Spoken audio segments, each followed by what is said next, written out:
Então, estamos aqui mais um dia, né? Mais uma semana reunidos para seguir com o estudo do budismo com atitude.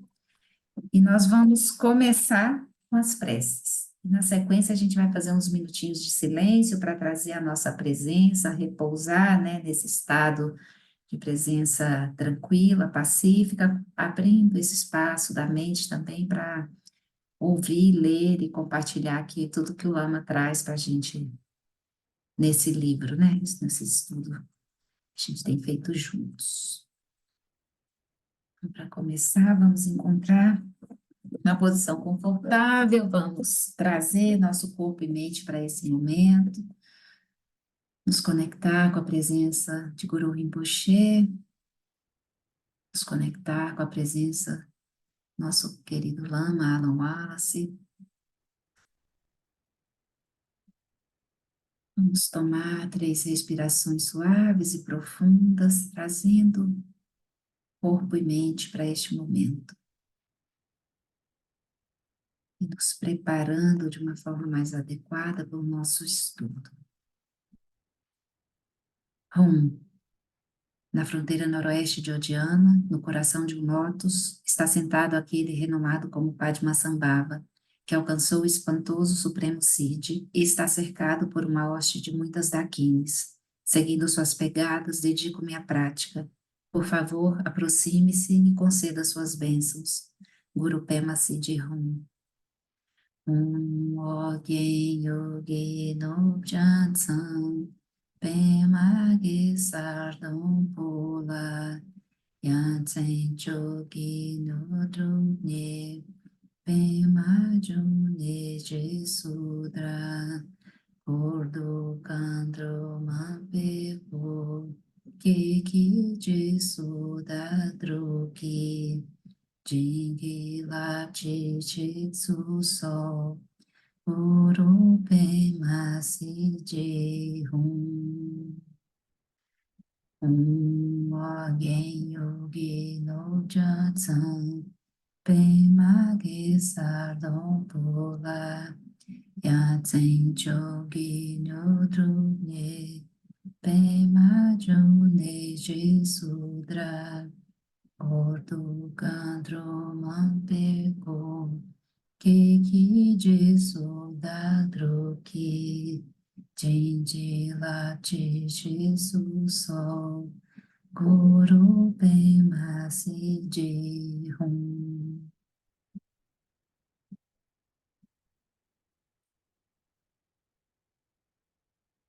No Buda, no Dharma e na excelente Assembleia da Sangha, até que alcance a iluminação, neles eu tomo refúgio.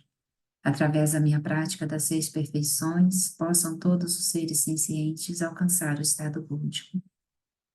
Sanje Jodan Zochi Chonamba Janchu Bardu Dagni Japsuchi Dagi Jinso Jipe Sonanchi Droma Pentir Sanje Drupasho Sanje Jodan Zochi Chonamba Janchu Bardu Dagni Chapsuchi Dagi Jinso Jipe Sonanchi Droma Pentir Sanje Drupasho.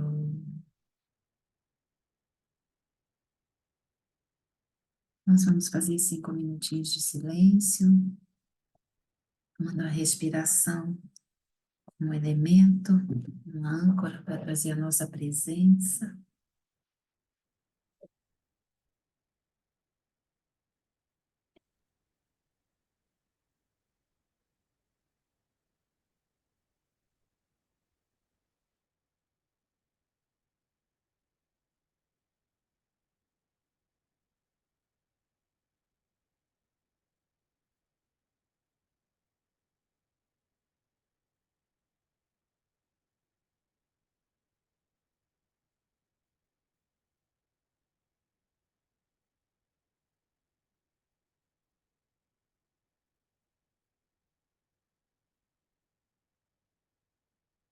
Nestes minutos iniciais, nós podemos aproveitar para soltar as tensões do corpo, relaxar todo e qualquer esforço,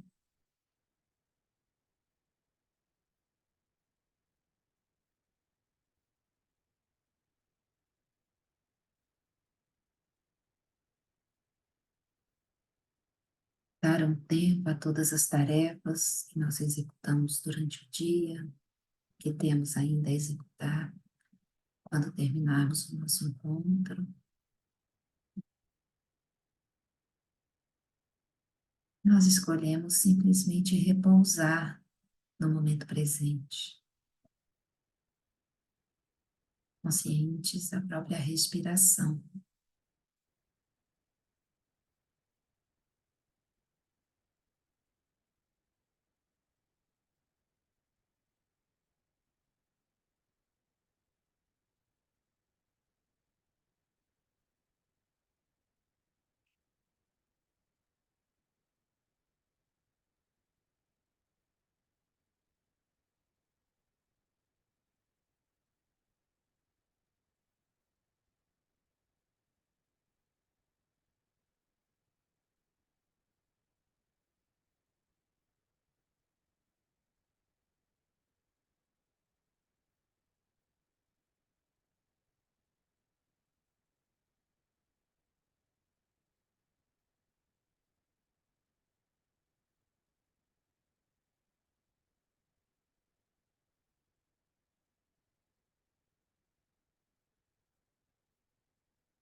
E agora, então, com o corpo, fala e mente mais tranquilos, nós retomamos a interação com o ambiente externo, com a tela,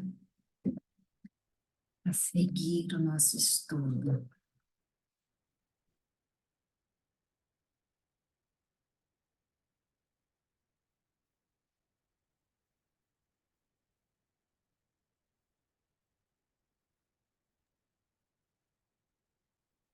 No livro físico, vocês estão em qual página? Aqui, Anete, só um segundinho. Confere. Estamos na página 150, segundo parágrafo. Tá, vou buscar, eu peguei errado. Certo? Bom, vamos seguir então, né? Tudo bem, pessoal? Na semana passada, nós fizemos uma prática guiada pelo Lama, que eu deixei de sugestão para que nós fizéssemos durante a semana. Não sei se vocês fizeram. Instruções à barria, né? O que é visto, deixar ver apenas o que é visto, né? Toda essa. Então, tendo feito ou não, a gente segue desse ponto, né? Deixa eu compartilhar o quadro, só para a gente ter uma ideia do que nós já cobrimos até aqui, do que nós já vimos, né? E para a gente ter essa visão do lugar onde nós estamos, né? A gente já cobriu todos esses pontos com a G, né? Ela seguiu com a gente nos conduzindo pelo primeiro ponto, que são as preliminares. Depois seguimos no segundo ponto, cultivando a bodhicitta absoluta e relativa. Começamos pelo cultivo da bodhicitta absoluta, com a gente sendo lançada lá no alto da montanha, né? Esse desafio enorme de reconhecer e cultivar a bodhicitta absoluta. Então, passamos por todos esses aforismos, né? E seguimos com a bodhicitta relativa.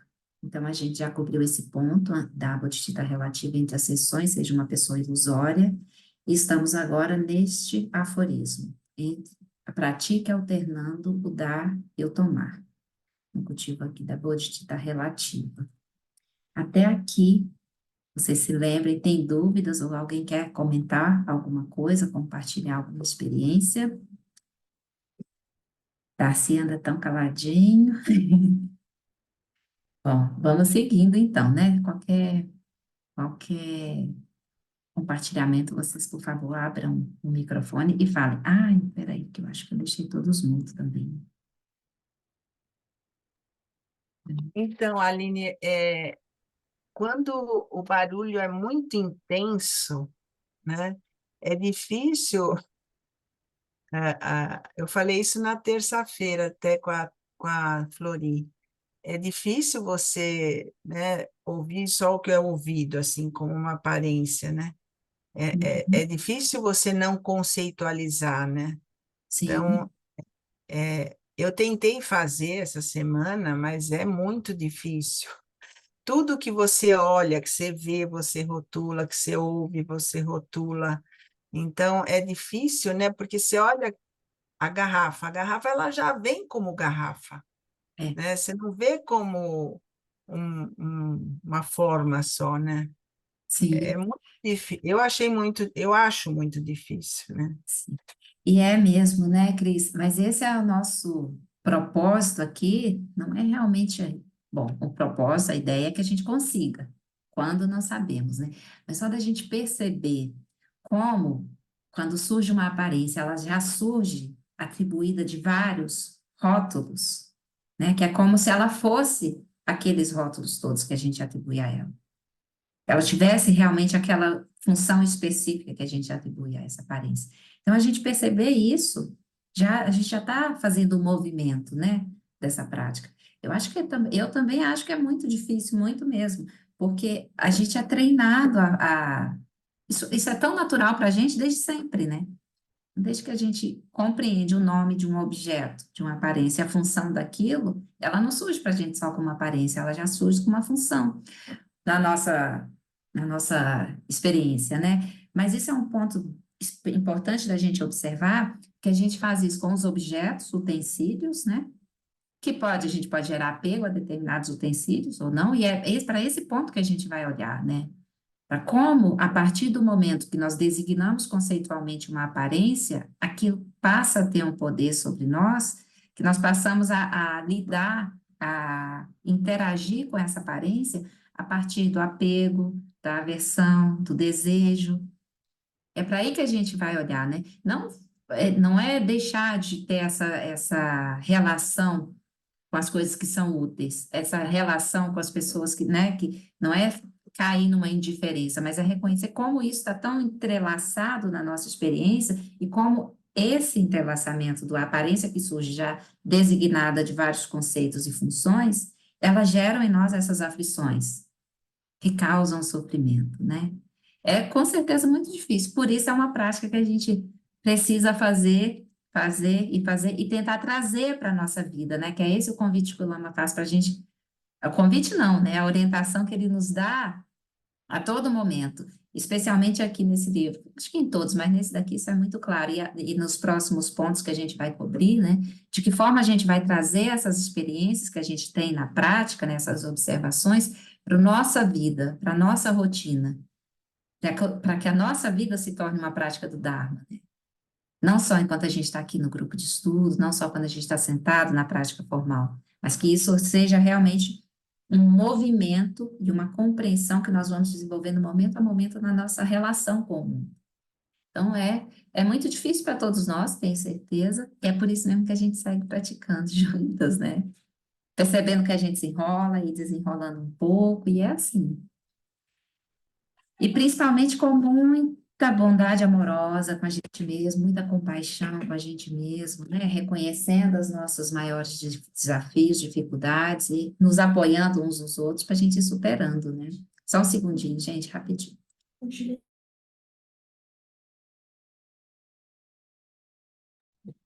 É, é filha invadindo o espaço, desculpa.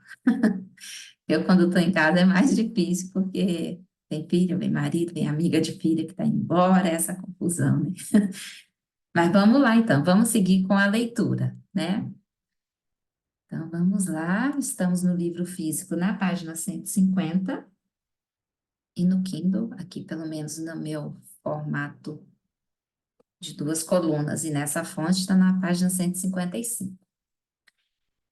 Então, entre as sessões, pratique alternando o dar e o tomar, né? Esse é o aforismo, pratique alternando o dar e o tomar. Então, aqui o Lama já falou com a gente sobre compaixão e sabedoria no início desse aforismo, né? E ele segue dizendo que os ensinamentos budistas são descritos como não teístas porque não concordam com a noção de um Deus criador separado da criação. No entanto, quando o Buda foi questionado como alguém poderia se tornar um Deus, ele não respondeu. Deus não existe, alcance o nirvana. Em vez disso, ele incentivou a pessoa que perguntou a cultivar as 4 incomensuráveis, também chamadas de as 4 moradas divinas, da bondade amorosa, compaixão, alegria empática e equanimidade. Desenvolver essas 4 qualidades é uma fundação indispensável e direta para cultivar a bodhicitta relativa. A primeira incomensurável que se abre... Vocês se lembram que lá no aforismo de entre as sessões veja todas as aparências como um corpo ilusório, né? Então, o Lama falou para a gente ver todas as aparências como um corpo ilusório impuro, ver todas as aparências como um corpo ilusório puro, e se a gente não conseguir fazer nenhum dos dois, para a gente se dedicar ao cultivo da virtude. E as 4 incomensuráveis, elas estão contidas nesse escopo de virtudes, né? Então, elas são uma base fundamental, tanto para a bodhicitta relativa quanto para todo o caminho, né? Elas são a própria bodhicitta relativa, né? Em ação. Então, isso é super, super importante para a gente, né? As 4 incomensuráveis, também chamadas de as 4 moradas divinas. É a bondade amorosa, a compaixão, a alegria empática e a equanimidade. Desenvolver essas 4 qualidades é uma fundação indispensável e direta para cultivar a bodhicitta relativa. A primeira incomensurável que abre o coração é bondade amorosa. Sua Santidade, o Dalai Lama, frequentemente declara: minha religião é cultivar um bom coração. O tema de cultivar um bom coração é descrito de muitas maneiras nos ensinamentos budistas. Em 1997, servi como intérprete para uma conferência do Mind Life com o Dalai Lama e um grupo de físicos renomados. Ao longo dos 5 dias de reunião, discutimos temas muito fascinantes da física quântica: o contínuo espaço-tempo, partículas espaciais, o Big Bang e a expansão do universo. No final da reunião de 5 dias, Sua Santidade concluiu: fiquei muito feliz em passar esse tempo com vocês. Na realidade, o mais importante é ter um bom coração. E aqueles físicos brilhantes concordaram. Sua Santidade muitas vezes aponta que os debates sobre a existência de um Deus criador, a natureza do Buda, a existência inerente dos fenômenos e sobre a natureza do mundo, ser dualista ou não, conduzem a discussões infinitas. Independentemente da realização que as pessoas tenham, haverá sempre desacordo sobre certos assuntos.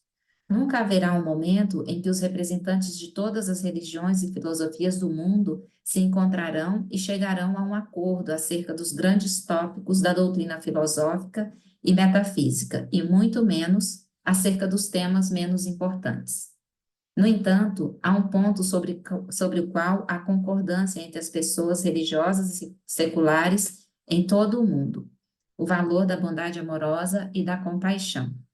Quem discorda? Ninguém. A bondade amorosa e a compaixão são o coração da prática espiritual. Independente de religião, independente de crenças, né, e de você ter ou não uma religião, de você, enfim, independente de qualquer coisa, todas essas discussões, todas que geram tantos desdobramentos, né, e tantas discussões e divergências, mas a bondade amorosa e a compaixão é um fato unânime, né? Todas as religiões e todas as pessoas também que não têm religião, né, mas que têm essa conduta humanista, né? Realmente a bondade e a compaixão é a base da ação, é a base de ser no mundo, né? É muito bonito, né? Imagina que o Dalai Lama discutindo tantas coisas, tantos temas tão, né, sinistros, assim, complexos. Aí, no fim, ele diz que realmente o que mais importa é um coração amoroso, né? É muito lindo, né? Muito lindo. Existe uma grande diferença entre bondade amorosa e apego. Agora a gente entra num tópico muito importante para a gente, né? Para nós todos, né? Existe uma grande diferença entre bondade amorosa e apego. São conflitantes entre si, exigem muita atenção porque são rotineiramente misturados. A confusão surge porque, no Ocidente, amor muitas vezes se refere ao apego, uma das três principais aflições no budismo. Mas amor também é, às vezes, utilizado como sinônimo de bondade amorosa, uma das principais virtudes do budismo. Olha aí que a gente precisa ter cuidado, né? Não confundir uma coisa com a outra. Os budistas costumam usar o termo bondade amorosa em vez de simplesmente amor, reconhecendo a confusão entre a virtude e a aflição. Ouço pessoas dizerem que amam a mãe, o cônjuge, os amigos, as crianças, a praia, o clima ensolarado, suas casas e seus carros. Qual é o denominador comum? Devemos cultivar todos esses tipos de amor? Os budistas distinguem cuidadosamente o amor da bondade amorosa, a virtude, e o amor do apego, que é uma aflição e uma raiz do sofrimento e do conflito em todo o mundo.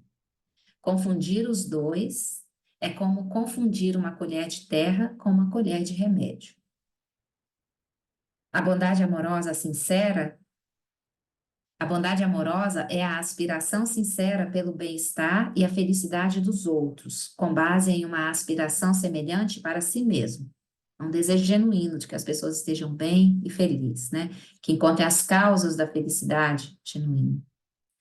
A bondade amorosa é uma preocupação com um ser que tem sentimentos. Alguém que, como você, pode se sentir ferido ou alegre, alguém que deseja encontrar a felicidade e ficar livre do sofrimento. Na terminologia budista, não se pode ter bondade amorosa por uma moto, a menos que você acredite que a moto seja um ser senciente. Ter bondade amorosa por chocolate, clima, situações, locais ou qualquer outra entidade inanimada é uma delusão. Isso para a gente é até engraçado, né? Porque eu acho que para todos nós aqui é muito claro, né? Você não vai sentir bondade amorosa por essas coisas. Mas como a gente se apega a essas coisas de uma forma que gera tanta aflição? E aí esse é um ponto, assim, que eu acho que para a gente perceber, né, com essa clareza. A bondade amorosa, ela vai ser direcionada a sujeitos, né? O Lama vai dizer isso mais adiante. E esse apego, quando a gente fala assim, ah, eu amo minha casa, ah, eu amo, sei lá, Meu carro, para quem né, tem esse apego a coisas assim. Como o apego está por trás disso, e como a gente fala desse amor de uma forma como se fosse amor mesmo, né? Mas na verdade é um apego, né? Claro que as coisas têm a gente tem uma necessidade, eles têm uma utilidade na nossa vida, até para a gente poder estar aqui praticando tudo isso, né? Estudando, fazendo tudo. Mas a gente precisa ter essa percepção, né? Como a gente se enrola sem perceber, né? Então, a bondade amorosa, ela é um ponto que distingue, assim, porque eu acho que é um ponto de um começo para a gente compreender e praticar isso, né? Ela vai sempre ser direcionada a sujeitos, a seres sencientes.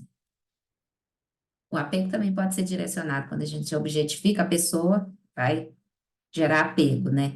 E o apego a toda a gama de outras coisas, né? Materiais ou experiências, né? Enfim. Mas vamos continuar que o Lama vai falar isso de uma forma muito clara para a gente. Eu estou seguindo porque eu acho que está bem claro aqui, da forma que o Lama está colocando, não tem coisas complexas, né, gente? Mas se vocês quiserem perguntar, por favor, abram aí. A bondade amorosa dirige-se apenas a seres sencientes. Quando olho para alguém, esse ser surge na minha mente como um objeto. A bondade amorosa não é dirigida a objetos. Como pode ter bondade amorosa por seres sencientes quando eles surgem como objetos? Bondade amorosa surge quando há empatia. Não é possível empatizar com objetos propriamente porque eles não sentem nada. Os objetos têm apenas uma dimensão superficial. Por isso é natural apenas gostar ou não de objetos. Os seres sencientes têm uma dimensão de experiência que os transforma em sujeitos. À medida que você observa seus próprios sentimentos, seu próprio desejo subjetivo de encontrar a felicidade e de ficar livre do sofrimento, descobre que não está sozinho. Todos os seres sencientes estão no mesmo barco, partindo de um mesmo ponto. Todos nós, como sujeitos, queremos encontrar a felicidade. A bondade amorosa, baseada na compreensão empática, só pode ser dirigida a sujeitos. Quando você se envolve com alguém e reconhece a dimensão subjetiva desse outro ser senciente, só então pode haver bondade amorosa. Aqui fica claro para vocês quando o Lama fala que quando olha para alguém, esse ser surge na minha mente como um objeto. Quando a gente olha para uma pessoa, para um ser qualquer, né? E esse ser surge para a gente como um objeto. Sim, Cris, por favor. Tá fechado seu áudio.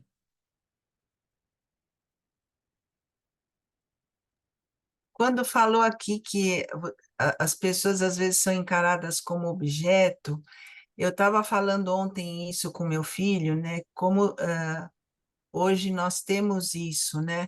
Se a gente, hoje, eu digo a sociedade, né? Enxerga muito o outro como um objeto, enquanto ele é útil, tudo bem. Então, não existe, né? Como eu falo aqui, não existe bondade amorosa por uma coisa. E hoje, os seres, né? Eu digo até, por exemplo, com os cachorrinhos, durante a pandemia, que muito se pegou os cachorrinhos, depois se jogou tudo na rua. Quer dizer, não existe essa bondade amorosa, né? Com os seres, né? Seres não são objetos, né? Eu Certo. acho que grande parte da nossa infelicidade que eu vejo, né, na sociedade hoje, é, consumista, materialista, é que não dá mesmo para a gente ter bondade amorosa por coisas, né?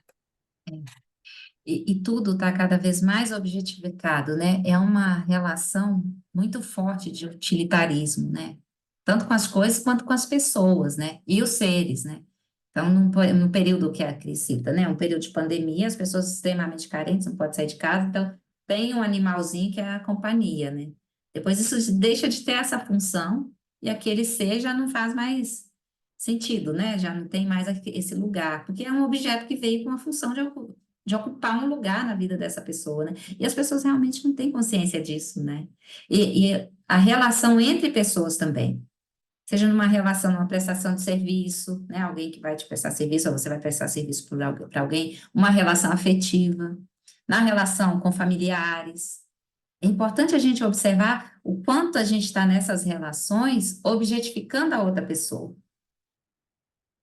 né? Olhando para ela como... E às vezes não é só um objetificar no sentido de que ela tem uma utilidade, ou que vai fazer exatamente algo por mim, mas é como se a gente atribuísse a ela uma função na minha vida, um lugar na minha vida, e ela tem que ficar naquele lugar, né?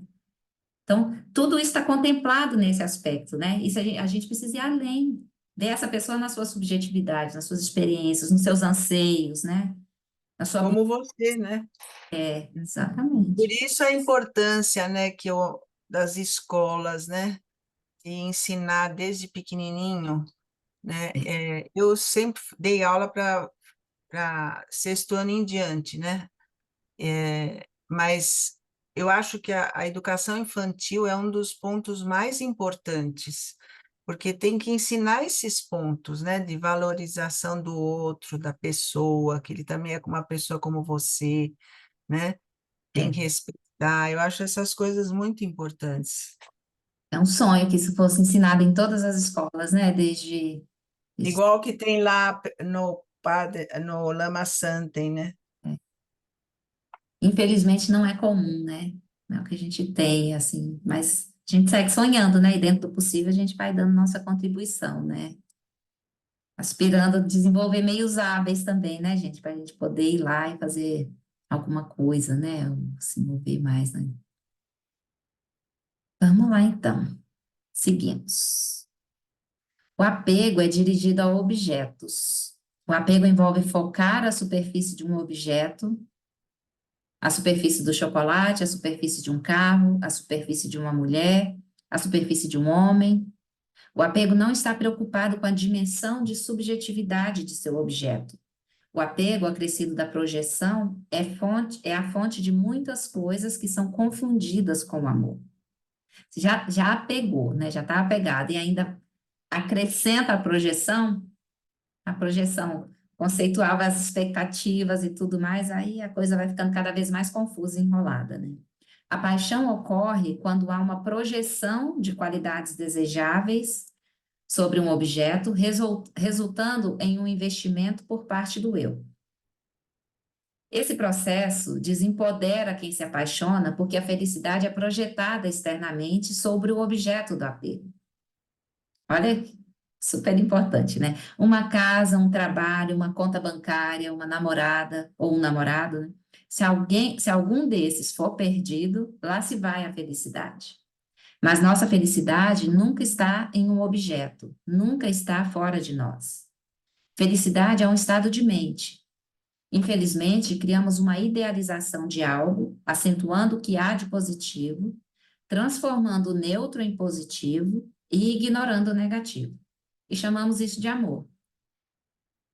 Um ser humano, um fenômeno imensamente complexo e multidimensional, composto por sentimentos, desejos, esperanças, medos e história pessoal. Um ser humano que se torna um objeto da paixão é transformado em uma superfície. Essa pessoa, minha amada ou meu amado, me faz feliz. O corpo, o rosto, a voz, tudo tão atraente, eu preciso tê-lo só para mim. Isso é apego. Ele se nutre da motivação de encontrar autogratificação em um objeto. E como o apego se expressa? Por uma motocicleta, eu sou seu dono. E o apego para uma pessoa, eu amo você. O apego é totalmente autocentrado e envolve-se com objetos para satisfação própria. Os estágios iniciais do apego talvez sejam felizes, mas a decepção surgirá à medida que as projeções forem se enfraquecendo e a idealização for se desgastando. Com o tempo, parecerá que o objeto da paixão mudou. Talvez até se torne desagradável. Surge aversão e você não consegue mais suportar aquele que foi um dia o ser amado. A aversão, assim como o apego, é delusão. O apego, o apego é a aflição mental mais subversiva, porque facilmente assume a aparência de algo genuinamente bom, a bondade amorosa. Nós admiramos profundamente pessoas que emanam bondade amorosa genuína. O apego é uma falsificação da bondade amorosa. É muito traiçoeiro. A gente precisa observar isso em nós, né, nas nossas experiências. Tudo bem até aqui, gente? Sim, sim. Acho que tá, o Lama está falando de uma forma tão clara que eu não tenho nem o que dizer, assim. Então, se vocês tiverem dúvida, perguntem, né? Acho que está bem claro, bem explicadinho para a gente aqui, né? A questão é a gente contemplar isso na nossa experiência, né? Acho que essa que é o grande ponto aqui desse aforismo, que o Lama está falando de uma forma simples até para a gente, que a gente já está tão familiarizado também com esse tema, né? É Geshe- muito, é muito complicado mesmo, né? A gente tem que se questionar a cada instante, né? Se, para ver se não tem essa traição aí, né? É, é, o apego, ele é muito próximo, assim, a gente tem essa ideia de amor, né? Que encobre essa ideia do que é amor, encobrindo o apego, né? Que, na verdade, se você tira essa camada, você vai ver que é apego, não é amor genuíno, né? Eu penso muito em amor de mãe pelos filhos, sabe? Uhum, É um amor que tem apego, óbvio. Você não quer perder, uhum. mas como desapegar, É, né, de um é, um- filho ou de uma filha?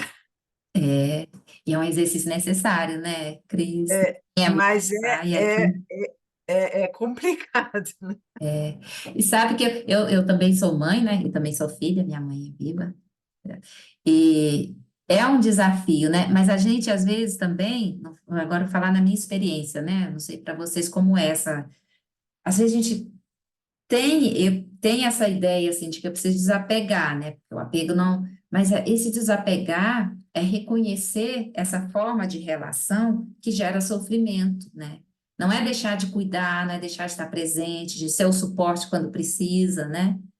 Mas é simplesmente não ser essa presença que tem uma expectativa de que essa pessoa cumpra um papel na minha vida, para me deixar bem, e nem tampouco de que ela faça qualquer coisa a partir do que eu desejo que ela faça, né? É super difícil. Nas relações muito próximas, assim, é muito difícil, mas também nas relações de pessoas distantes ou daquelas pessoas que a gente não gosta, né? Direcionar a bondade amorosa para essas pessoas. Então, a gente vai tentando sempre equilibrar esse jogo, né? Tentando fazer, e tirando essas camadas do apego também, com paciência, olhando para onde nós somos mais vulneráveis, onde essas questões pegam mais profundo para a gente, às vezes é na relação com o filho, às vezes é na relação com o parceiro ou a parceira, né, marido ou esposa. Aí cada um de nós vai ter uma experiência, aí a gente pode usar isso de material para nossa prática, né? E vamos caminhando como dá, né? Com paciência, mas também sem ficar muito mole, muito devagar, né? O Lama vai falar mais sobre isso para a gente aqui no decorrer desse aforismo. Geshe Harper me ensinou como identificar o apego nos relacionamentos, ou seja, em amizades, relações familiares ou românticas. Relacionamentos são complexos. A maioria se baseia em mais do que apenas apego, mas poucos relacionamentos envolvem. Desculpa, gente. A maioria se baseia em mais do que apenas apego, mas poucos relacionamentos envolvem amor puro e incondicional, sem qualquer tipo de apego. Portanto, a maioria das nossas relações é uma mistura de amor e apego. A razão pela qual há ansiedade nos relacionamentos não é porque há muito amor, mas sim porque há muito apego. A distinção entre amor e apego pode ser feita quando você percebe que a pessoa que você ama muda para pior. O que acontece? Se o amor for genuíno, os sentimentos de amor se fortalecerão. Se de fato for apenas apego, acontecerá um afastamento. Isso daqui é interessante a gente perceber essa diferença, né, nesse misto de amor e apego, como a Cris falou da relação de mãe e filho, enfim, qualquer relação, né, entre pessoas, essa mistura de amor e apego, né? Mas especialmente na relação familiar, para quem tem filhos, né, eu acho que isso é muito claro, para mim, pelo menos, você talvez um animal de estimação, se a pessoa passa por uma situação difícil, ou demonstra aflições e se enreda em situações muito difíceis, a gente não se afasta, né? Se for um filho, por exemplo, ou um irmão, ou um pai ou uma mãe, a gente está ali de suporte, né? Então, isso é o amor manifestando. A gente não se afasta da pessoa. Agora, se é um namorado, por exemplo, uma namorada, que você projetou todas é, aquelas características neutras como se fossem as positivas maravilhosas, né? E aí aquilo se desfaz, você vê, olha para essa pessoa e fala, ai, não suporto mais, era longe de mim, né? Aí a gente percebe que não era amor, né? Era apego. Então, nas relações de família, né? Isso para mim é muito claro, assim, eu não sei para vocês, eu claro, creio que sim também. É mais fácil a gente perceber como o amor e o apego estão juntos ali. E aí a gente vai tentando perceber o apego e soltar essas amarras, né? Desfazer esses laços que são tão fortes do apego e deixar que só o amor se manifeste, né? A bondade amorosa, o amor genuíno. É um treino para a gente. Mas nesse exemplo que o Lama traz, fica bem claro, né? Como o amor, mesmo quando ele está grudado com apego, ele é diferente de quando o amor que a gente idealiza, que na verdade é só apego. É bem, é bem experiencial, eu acho, que é bem a gente observar mesmo a nossa vida, né? A nossa história, e acho que esses são os elementos para a gente trazer para reflexão nesse aforismo, né? Um amigo meu me disse, antes de ele e sua esposa se separarem, eles estavam sentados um de frente ao outro na mesa do café da manhã. Ele estava irritado e ressentido enquanto lia o jornal, pensando: você deveria estar me fazendo feliz e não está. Ela provavelmente estava pensando o mesmo. Isso era apego. Por ter sido monge por 14 anos, muitas vezes me pedem para comparar o apego com o amor e me perguntam como desenvolver bondade amorosa sem apego. A bondade amorosa incomensurável inclui todos, sem a sensação de algumas pessoas estarem mais perto de você e outras mais longe. Isso porque isso parece possível, em princípio, para um monge que vive em um mosteiro, mas como você poderia ou deveria evitar ter uma sensação especial de proximidade com sua família? Então, a gente deve direcionar isso para todas as pessoas, de forma equânime, né? Igual. Mas para gente que não está lá isolado, né? Está em relação com a família, com a vida, parece que é mais difícil, né? Não ter essa sensação especial para essas pessoas que são mais próximas. Então, o Lama diz que, felizmente, há uma abordagem não monástica para o cultivo da bondade amorosa. E um de meus mentores, o falecido Tara Rinpoche, um maravilhoso lama tibetano que se tornou monge quando era criança, esclareceu vividamente a estratégia de cultivar bondade amorosa na vida leiga. Essa estratégia é um pouco diferente da de um monge. A estratégia leiga é começar com o afeto que você sente pelos entes queridos e refiná-lo, como se refina o ouro. Nos estágios iniciais, nossos relacionamentos possivelmente serão uma mistura de apego e amor genuíno. Queremos algo da outra pessoa, felicidade, satisfação, afeto, e essas esperanças e expectativas são uma indicação de apego, de estarmos lidando com objetos. Mas nós certamente também nos preocupamos com o bem-estar da outra pessoa. Portanto, o desafio budista é nutrir a bondade amorosa genuína nesses relacionamentos e purificá-la gradualmente, reduzindo a aflição do apego, o que resulta em menos conflito, menos sofrimento e menos ansiedade em nossos relacionamentos. À medida que seu amor por seus próprios filhos, por exemplo, vai se tornando cada vez mais incondicional, estenda esse amor aos amigos de seus filhos, aos seus pais, e, por fim, estenda essa bondade amorosa a todos os seres. É gradual, né? Eu acho que assim é possível a gente cultivar dessa forma, né? O que vocês acham, gente? É possível a gente ir refinando, assim como o Lama está dizendo, né? O desafio é a gente reconhecer, né? Esse apego operando, até onde é o amor genuíno e até onde é o apego. Mas a partir do momento que a gente vai percebendo, a gente vai purificando esse amor genuíno e expandindo, né? Os nossos amigos, os pais dos amigos dos nossos filhos, né? E assim a gente vai acrescentando, abrindo essa rede, né? Sim, Darcy.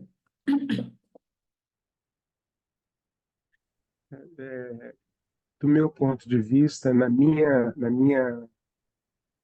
minha realidade, quanto mais eu consigo perceber que eu não sou um ser isolado, mais eu me aproximo da possibilidade de cultivar, na verdade, cultivar, né, essa bondade amorosa, esse amor genuíno.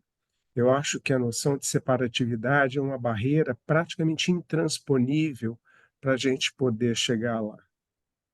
Então, é uma tarefa, é uma prática que tem que ser 24 horas por dia. Maravilhosa a colocação, Davi, Darcy. Né? O Lama vai trazer essa fala um pouco mais adiante aqui. E é muito, muito importante, né? A gente reconheça essa dimensão, né? Essa inter-relação. A gente não está isolado, né? Quando a gente se sente isolado, né? Então é o meu bem-estar e o outro. Então, o meu bem-estar primeiro, e que todos os outros sirvam a esse meu propósito, né? Esse meu desejo, esse anseio de bem-estar hedônico. O outro também tem os seus anseios, as suas necessidades, a sua experiência, a sua história, e tem expectativas em relação a nós e a toda a rede de relação dele. Então, olha como isso vai se tramando de uma forma tão confusa, né? E essa percepção, assim, dessa inseparatividade, ela é muito importante, realmente, para a gente conseguir expandir a bondade amorosa a partir do nosso coração.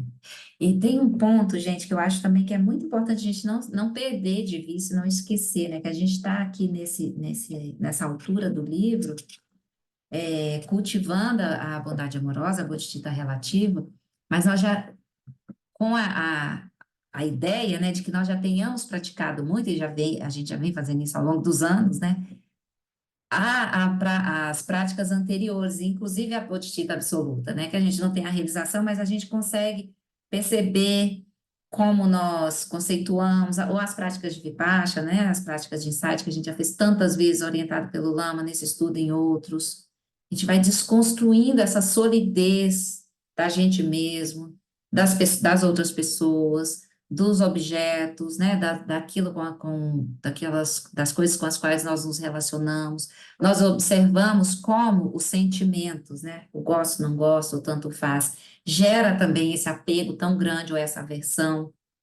Então, a gente já tem essa gama de práticas e de experiência sentada e nas nossas contemplações da vida, que traz para a gente uma base, né, uma abertura também maior, para a gente cultivar cada vez mais profunda e mais genuinamente a bondade amorosa e a compaixão, né? É todo um caminho, né, que a gente vem percorrendo, vez após vez, estudo após estudo, livros diferentes, retiros diferentes, mas a gente está sempre fazendo essas práticas, né, contemplando todo esse caminho, assim, de diferentes formas, a partir de diferentes formas de expressão, visões, mas a gente segue sempre cultivando isso. Então, acho que é uma contemplação infinita para a gente, né? Vamos seguindo. Lembre-se novamente do princípio de William James, de que aquilo a que prestamos atenção se torna a nossa realidade. Nós temos uma escolha nós temos uma escolha sobre a que prestar atenção em nossos relacionamentos. Uma escolha sobre a que prestar atenção em nossos relacionamentos. Você quer prestar atenção nos defeitos e erros dos outros?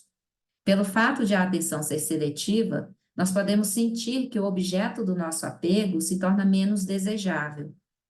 Por outro lado, podemos prestar atenção à humanidade, à subjetividade da outra pessoa e às qualidades que admiramos.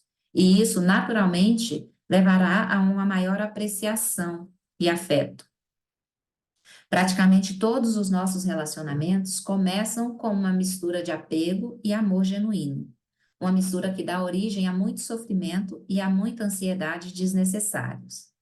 A abordagem leiga para cultivar a bondade amorosa é eliminar o apego e purificar a bondade amorosa. Esse processo pode, então, ser estendido a outras relações que são menos íntimas. Na verdade, não há diferença real entre pessoas próximas a nós e as pessoas que não conhecemos. À medida que desenvolve amor incondicional por seus filhos, você compreende que outras crianças também querem encontrar a felicidade e se livrar do sofrimento. Comece com a mistura de amor e apego, purifique e expanda em todas as direções, como a água fluindo uniformemente sobre uma planície aluvial. No Guia de Modo de Vida do Bodhisattva, Shantideva faz a seguinte prece: possa eu ser um protetor para aqueles que estão desprotegidos, um guia para os viajantes, um barco, uma ponte e um navio para aqueles que desejam atravessar. Ao seguir esse ideal de Bodhisattva, você se torna um amigo desconhecido de todos aqueles que encontrar. A diferença entre bondade amorosa e apego é enorme. O apego é uma aflição. A bondade amorosa é um aspecto crucial do despertar espiritual. É muito lindo, né? Toda vez que eu leio essa Shantideva, essa fala, né? É tão lindo, é tão tocante, né, gente? É tão maravilhoso, né? Que mesmo no lugar onde a gente está, né? Ainda tendo as aflições que a gente tem, ainda tendo todas essas complicações, ainda assim a gente já desenvolveu qualidades e meios hábeis que a gente já pode ser um protetor para quem está desprotegido, a gente pode ser um apoio, né? Um guia para os viajantes, a gente pode ser ter uma fala amiga, uma presença, né? Um barco, uma ponte, um navio para aqueles que desejam atravessar. Muito lindo, né? Que a gente se torne um amigo desconhecido de todos aqueles que se encontrar.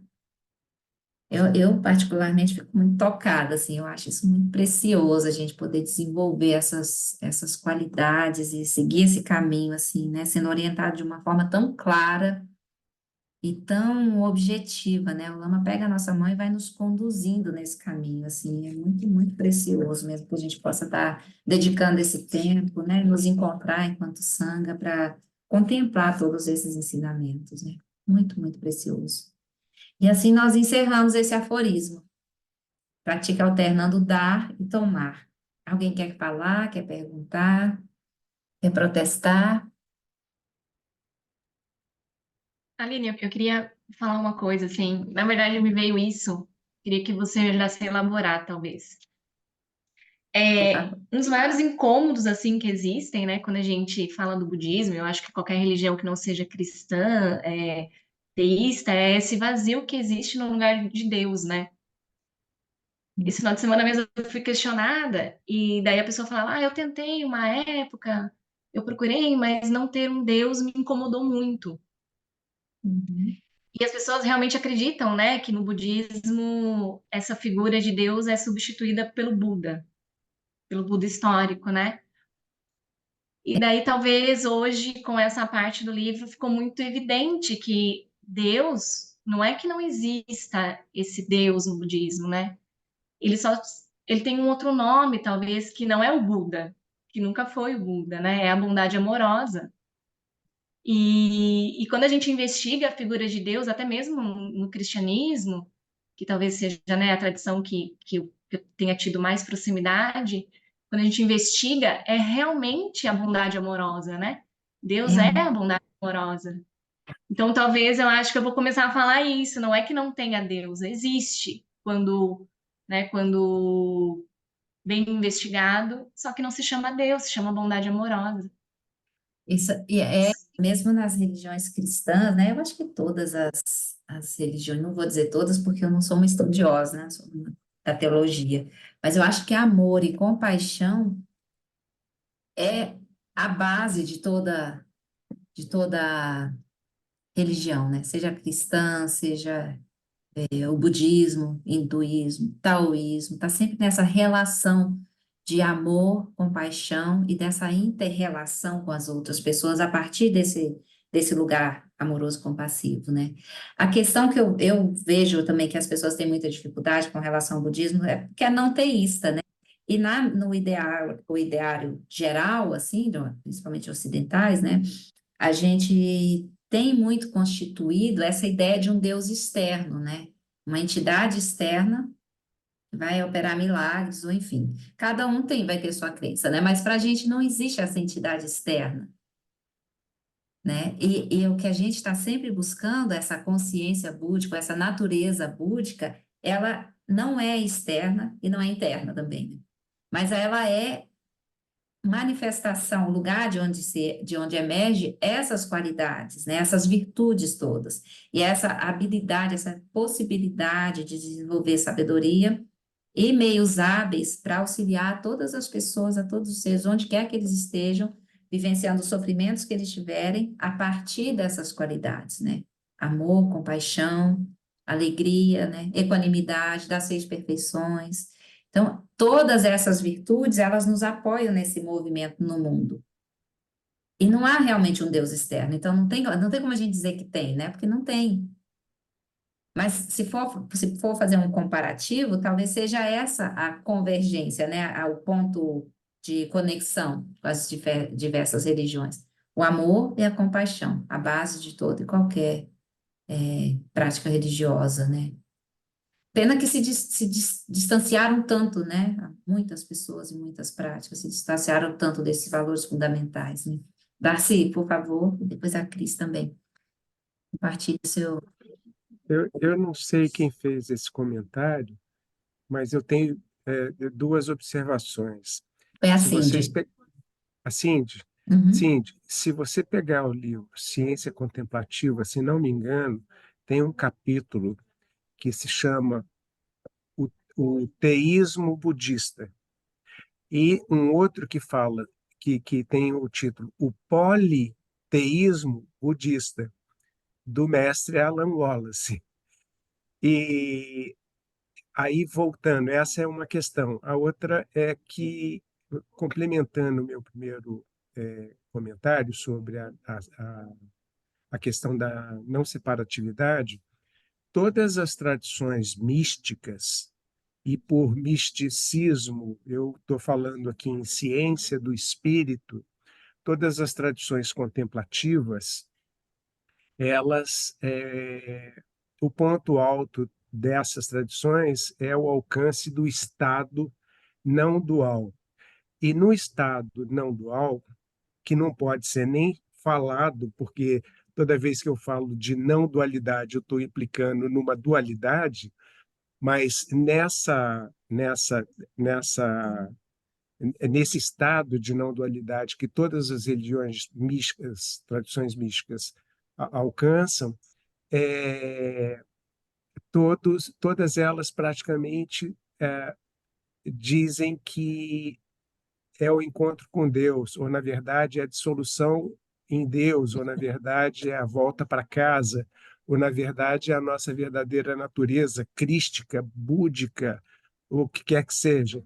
Então, eu acredito que Deus existe, sim, Ele está aqui e agora comigo, e com vocês, e com todo mundo. Não há como negar a minha natureza, né?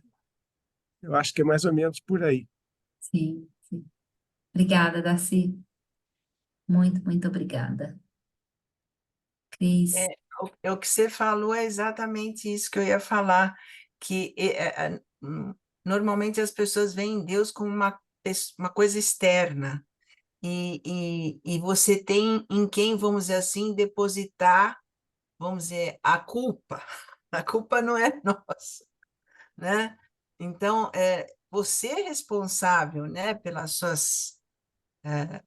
seus atos, né? Causas e consequências não tem como mudar, né? Então, eu vejo que as pessoas veem muito isso como uma coisa externa, né? Que não depende de nós, né? Exatamente. O que é isso aqui, Darcy? Exatamente, Cris. É esse.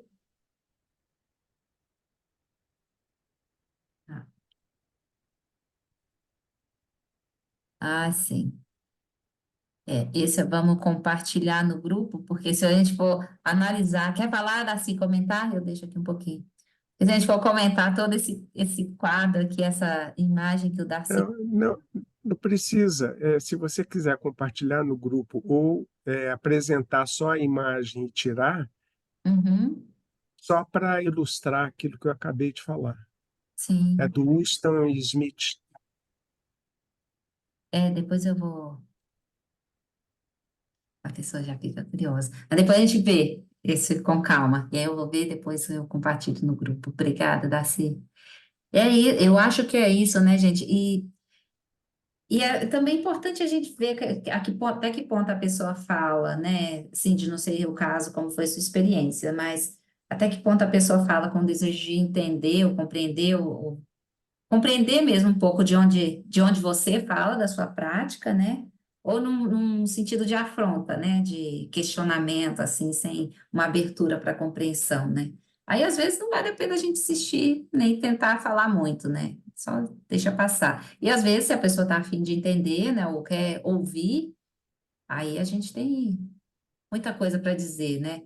Mas é isso, né? Eu acho que não tem que negar a fé do outro e nem tampouco tentar convencer o outro da nossa, mas a gente, sim, sempre que for falar dessa questão, eu acho que o que o Darcy trouxe é um ponto super importante e válido para a gente falar também. Essa consciência búdica, essa natureza búdica, que pode ser natureza crística para os cristãos, pode ser o vazio do tal, né? Pode ser o que for em cada prática, né?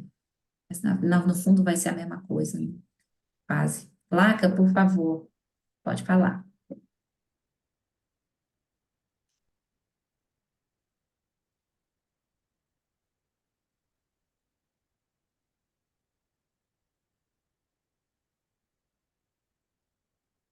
Tá mutada.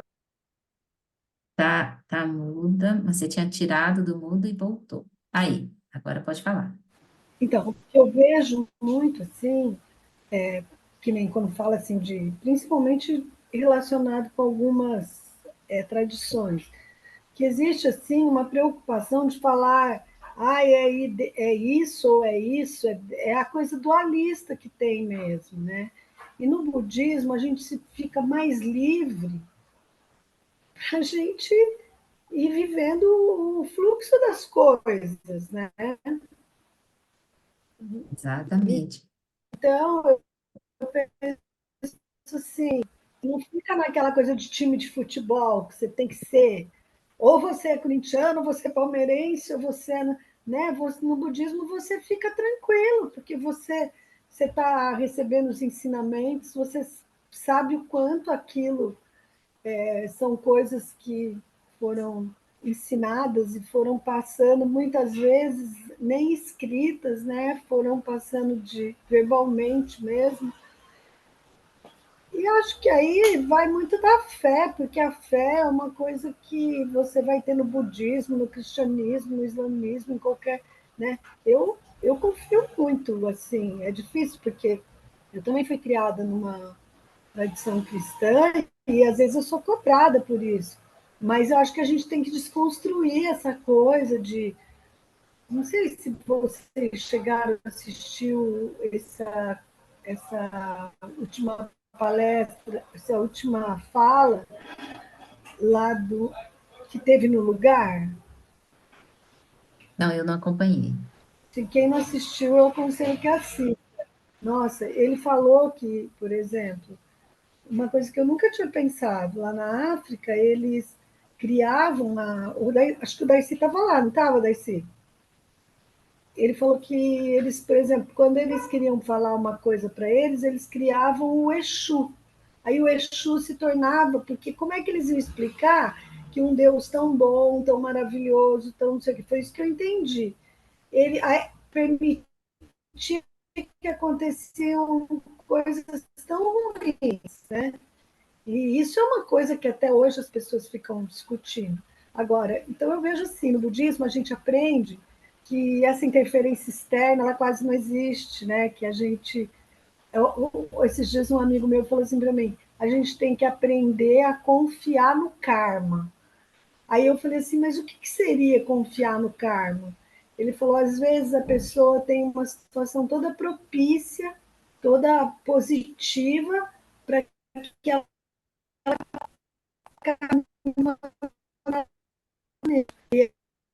acaba caminhando dessa forma. Então, você tem que confiar no karma, que às vezes as coisas vão fluindo normalmente, né? O que as pessoas não percebem é que tudo muda de posição. No cristianismo é muito rígido, não é o Cristo que é assim. É como o Dalai Lama fala aí. O que é? Cultivar um bom coração, né? É, Não, em qualquer contradição, é É uma isso. coerência, né? Se eu Sem me... querer fixar o outro, por exemplo, aqui. Nossa, não estou te vendo mais na missa, porque eu gostava, porque aqui não tem templo budista, não tem nada, é um ambiente onde eu fui criada.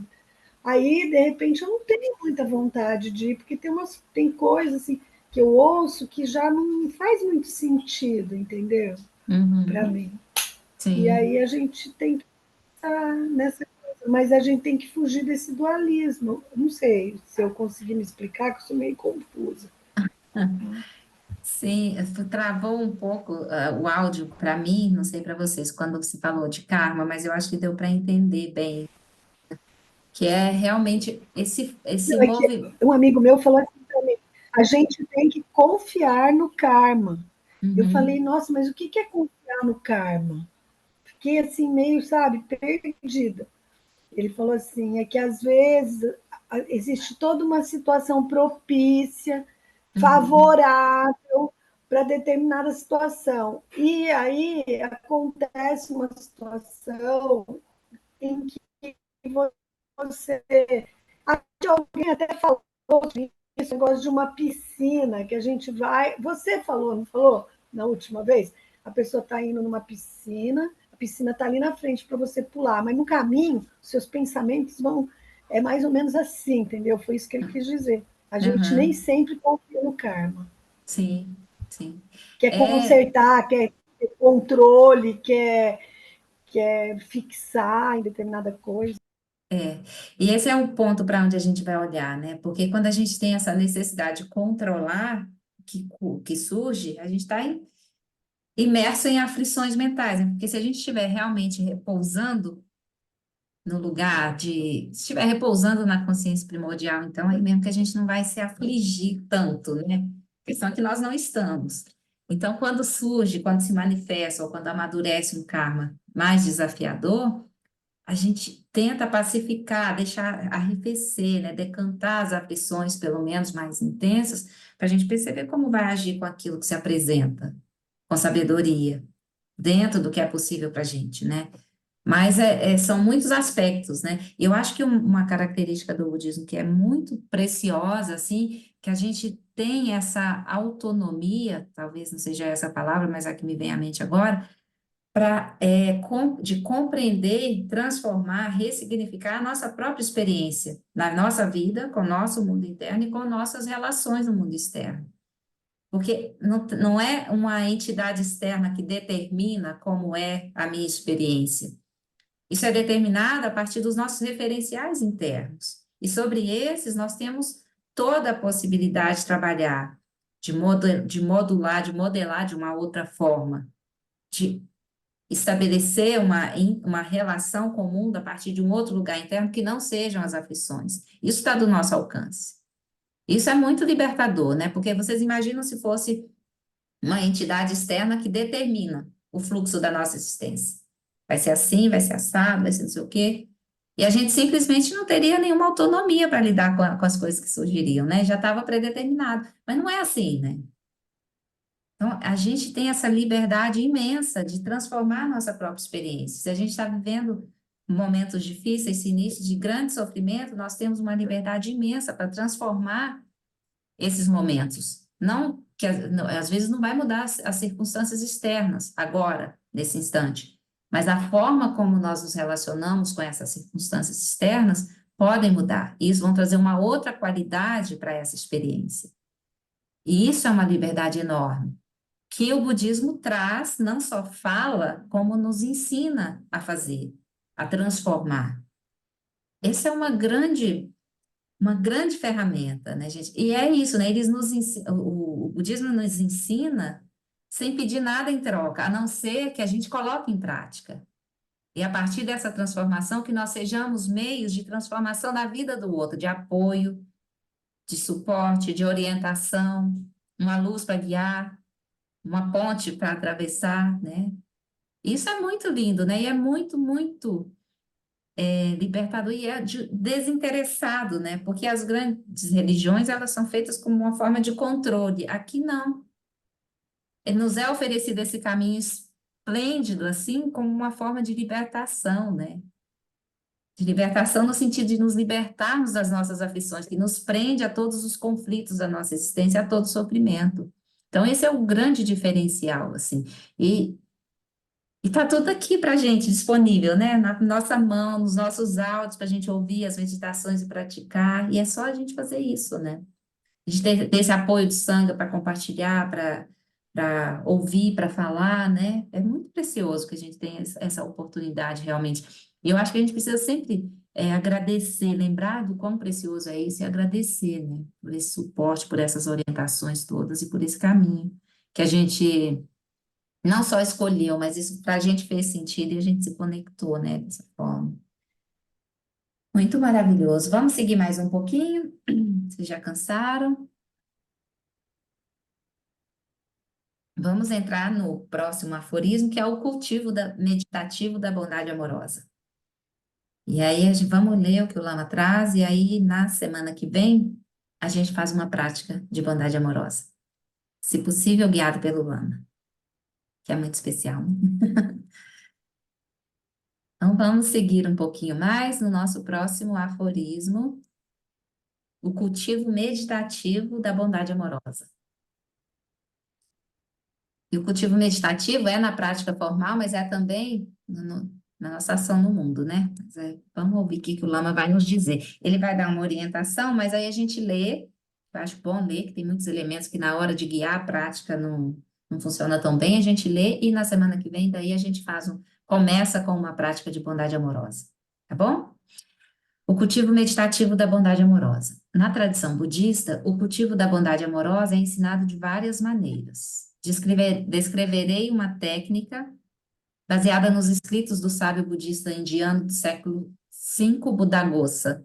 Essa meditação deve ser praticada após o preparo habitual de sentar-se em uma postura apropriada, fazer 3 respirações de purificação e cultivar a estabilidade meditativa, por exemplo, contando 21 respirações. Esse é sempre o início de toda a prática que o Lama nos conduz, né? A gente senta, faz as respirações de purificação e estabiliza a mente. E a forma de estabilizar a mente, como o Lama já nos ensinou no início das práticas de Shamatha, né?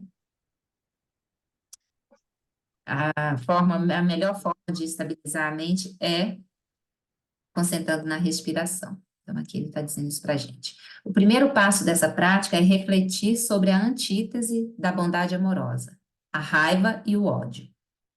De forma não moralista, considere as repercussões dessas aflições. A raiva nos consome, exige esforço. Pensando em retrospecto, a raiva raramente parece justificada e, em geral, não é eficaz na resolução de problemas. Quando se distancia um pouco, você vê que o que procura é felicidade e o que quer é resolver os problemas. O comentário do Buda sobre o ódio foi: o ódio nunca cessa por meio do ódio. O ódio cessa por meio do amor. Essa é uma lei eterna. Nessa fase da meditação, investigue os efeitos e a eficácia da raiva para obter o que deseja. Como o Dalai Lama muitas vezes comenta, se você precisa ser autocentrado, pelo menos use a inteligência para fazer isso. O método mais direto para acabar com a raiva é cultivar a bondade amorosa. A próxima fase da prática é produzir a aspiração, em todos os momentos, independentemente das circunstâncias, que eu possa estar livre da raiva, do ódio e de todas as variações da agressão e da maldade. Para trazer mais poder a essa meditação, imagine sua aspiração se realizando aqui e agora. Imagine-se encontrando situações que despertavam raiva no passado e a que você agora responde sem raiva. Nessa meditação, use um desejo virtuoso, focado no seu bem-estar e no dos outros, para fortalecer a imaginação. Produza o anseio, possa eu estar livre de todas as aflições mentais. Independentemente da situação, possa eu não cair na armadilha das aflições e possa eu simplesmente lidar com a situação, livre da ansiedade, com inteligência e eficácia.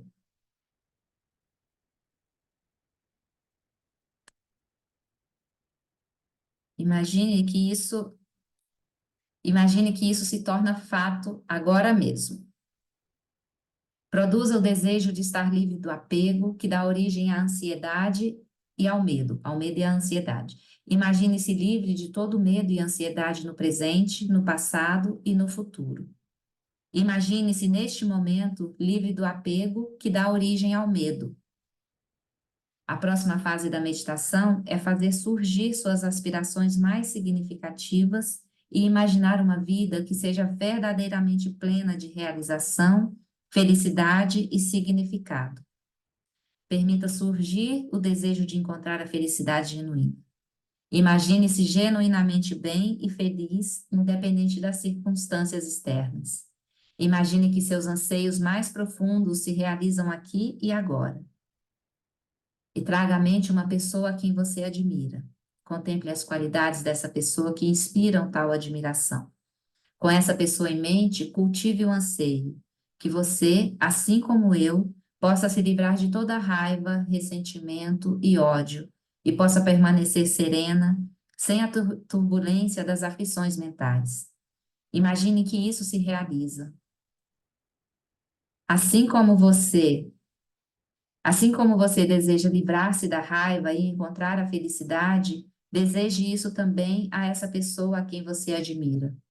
Deixe o campo de sua consciência abraçar todas as pessoas ao seu redor com o pensamento. Que você, assim como eu, possa se livrar de todo o sofrimento e ficar bem e feliz. Imagine que isso se realiza para cada pessoa aqui e agora. Amplie sua consciência, incluindo toda a comunidade à sua volta. Milhares de pessoas, cada uma delas com seus próprios desejos de felicidade, cada uma delas desejando se livrar do sofrimento, assim como você. Continue a expandir suavemente a sua consciência em todas as direções, estendendo-a a todos os seres sencientes do planeta, que têm em comum o mesmo desejo de felicidade e o mesmo desejo de evitar o sofrimento. Que cada ser possa ficar bem e feliz. Imagine que isso de fato acontece. Isso conclui o cultivo meditativo da bondade amorosa. Essa prática é muito, muito linda, essa prática também, né, gente? Na semana que vem a gente faz ela guiada. Tá se enchendo nós de mensagem aqui,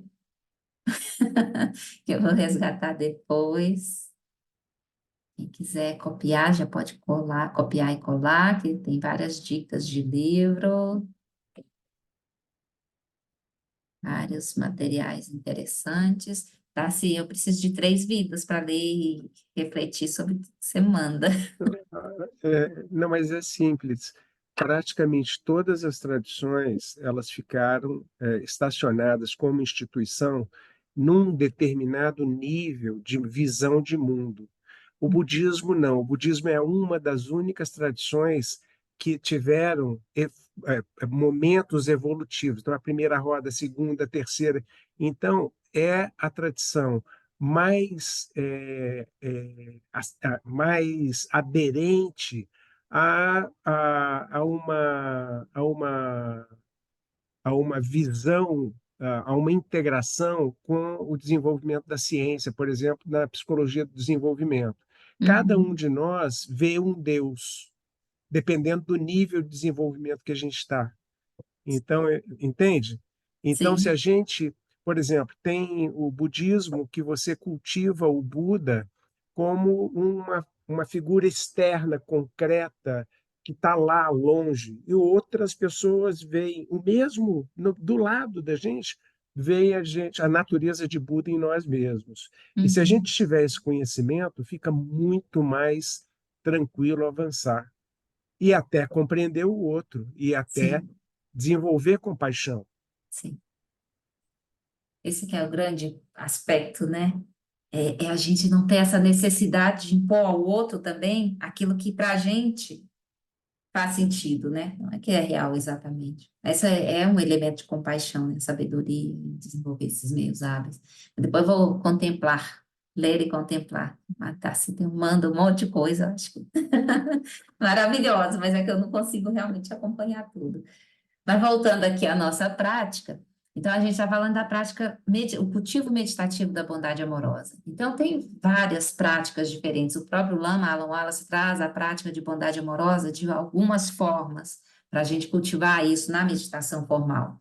Então tem a prática que a gente, enquanto professor do CIB, né, Carol, não sei se tem mais alguém aqui, que a gente usa muito nos treinamentos e nos cursos, que é a prática das 4 questões, né? E aí a gente reconhece essa dimensão, dessa possibilidade de cultivar a felicidade genuína, de encontrar, de reconhecer, no primeiro momento, o florescimento humano, as causas, né, da felicidade genuína ou florescimento humano, e reconhecendo em nós, reconhecer que para a gente desenvolver isso, a gente não pode, não vai conseguir fazer sozinho, então tem uma rede de pessoas que nos apoiam, uma rede de pessoas que são apoiadas por nós, e a gente vai reconhecendo isso e expandindo, né, para todos os seres.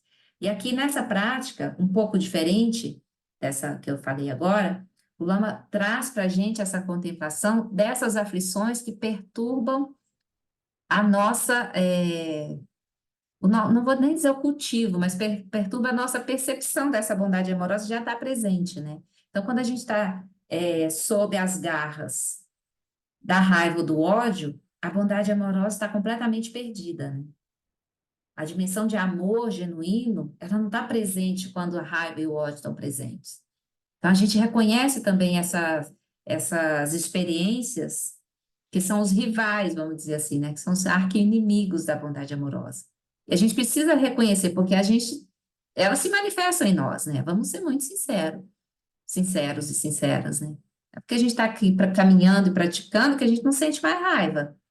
A gente sente, né? E às vezes ela vem intensa. E aí a gente percebe como isso perturba a nossa paz mental, como isso tira de nós a possibilidade de desejar que o outro esteja bem e seja feliz. Principalmente se um objeto externo, ou uma pessoa, uma pessoa a quem a gente atribui como causador dessa raiva, desse ódio, né? Dessa perturbação da mente. Então, a gente vai reconhecer isso em prática formal e reconhecendo e trabalhando, cultivando a bondade amorosa, para a gente conseguir extravasar isso para a nossa vida, quando estiver lá no movimento, né, da vida. Então, essa é uma prática que o Lama sugere aqui nesse início, desse aforismo, né? E aí vamos fazer na semana que vem, todos juntos, essa prática guiada.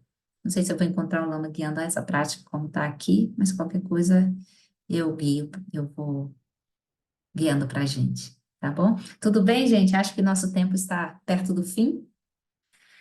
Vamos fazer nossa dedicação, nossas preces finais, antes que nossos méritos se percam, por favor. Deixa eu encontrar aqui rapidinho. Eu ainda me perco com tantos elementos. Compartilhando a tela, então. A gente fazer as preces finais. Tá?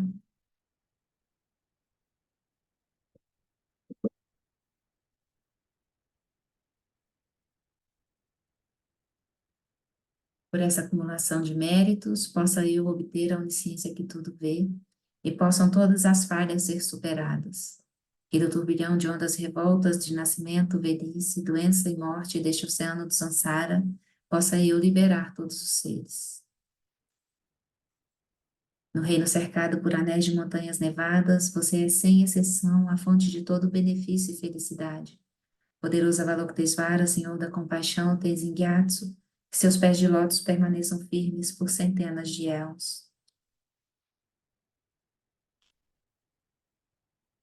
Que o professor Shakyamuni, o grande Vajradhara, e aquele que sustenta os mistérios de todos os Jinas, Padmasambhava, possam firmar os pés de lótus daqueles que sustentam os ensinamentos e fazem com que os feitos do Buda brilhem como o sol e a lua. Aquele que derrama uma grande chuva de amor sobre seres em terras distantes e sustenta-os com néctar dos ensinamentos do Buda. Aquele ilimitadamente afortunado, o grande ser conhecido como Alan Wallace, possa sua vida ser longa.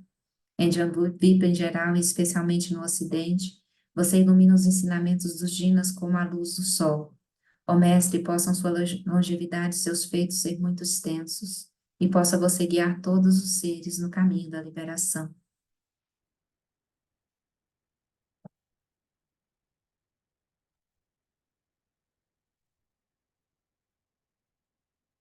Por esta virtude, possa eu rapidamente realizar o Lama de Odiano e possa eu conduzir todos os seres, sem exceção, a esse estado de realização.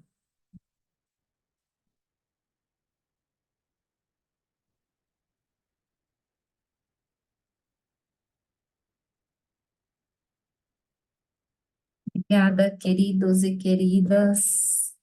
Até semana que vem. Beijos em todos. Qualquer coisa, mandem Nada, um beijo no coração de cada Obrigado. Boa noite. Obrigado. Me Boa perdoem aí noite. a enxurrada, Imagina. Boa noite. que eu lembro Tranquilo, uma querido. vez, eu acho que foi o professor Alan Wallace que falou, ou o Dalai Lama, o budismo é o mesmo, os budistas não. Lindo. É verdade. Mas obrigada, não tem que se desculpar, não. São materiais preciosos. Eu vou contemplar os que der. E a gente vai se falando. Beijo, gente, no coração de cada um. Boas práticas, boa semana. Até semana que vem.